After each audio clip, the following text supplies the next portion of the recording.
After the point cloud is processed, we can display the trajectory to check for point cloud layers. For a single project, we can enable trajectory display in the 3D view. Find areas with overlapping trajectories. Activate the vertical slicing function.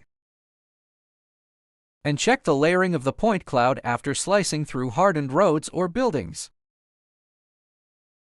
If the point cloud has only one layer, it means there is no layering. If the point cloud is clearly divided into upper and lower layers, it indicates that the point cloud has layers. For projects with multiple sets of collected data, you can select multiple projects at the same time. Click to display the trajectory and load all the data.